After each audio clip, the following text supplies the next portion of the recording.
সংরক্ষণ করতে না পারায় আলু নিয়ে বিপাকে কুমিল্লার চাষিরা। ঘরের মেঝেতে পড়ে থেকে নষ্ট হচ্ছে ফসল। ১.৫ মাসেরও বেশি সময় অপেক্ষার পরও কাঙ্ক্ষিত দাম না পেয়ে বিক্রি করতে বাধ্য হচ্ছেন কৃষকদের। অভিযোগ, মজুতদারদের জন্য স্থানীয় হিমাগারগুলোতে স্থান না পেয়ে লোকসান গুনতে হচ্ছে। বান্ডেল থাকলে প্রতি সেনমানিতে টাকা বাঁচবে। বিকাশ সেনমানি বান্ডেল কিনে জিতুন প্রতি লেনদেনে। বুড়িচং, ব্রাহ্মণপাড়া, দেবিদ্বার উপজেলার বেশ কয়েক গ্রামে এবার আলুর বাম্পার ফলন হয়েছে। তবে সংরক্ষণের জায়গার অভাবে ঘরের মেঝেতে বা পথে ঘাটে স্তূপ করে রাখা আলু পচে গলে নষ্ট হচ্ছে।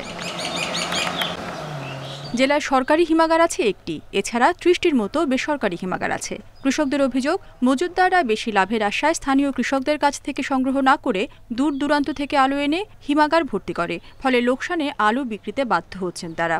লাভ নাই হয় ফুজিটা তুলতাম, ফুজিটাও তো পারি না আমার তুলতাম। আলু ব্যাপারী কিনছে না কিনার উদ্দেশ্য একমাত্র এইটাই আমরা জানতে পারছি যে আপনার কোলেস্টোরে আলু নেয়া নাই। উত্তরবঙ্গের আলু কোলেস্টোর ফুল হয়ে গেছে।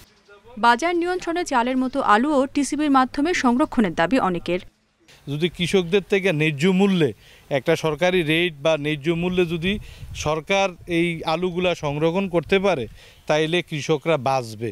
সংরক্ষণ করে আপনি দেখেন টিসিবি আছে, আমরা টিসিবির মাধ্যমে আলুগুলা চালাইতে পারে সারা দেশে। দেশীয় পদ্ধতিতে ৩ থেকে ৪ মাস আলু সংরক্ষণ করা যায় উল্লেখ করে প্রয়োজনে কৃষি কর্মকর্তাদের সহায়তা নেওয়ার পরামর্শ কৃষি সম্প্রসারণ অধিদপ্তরের।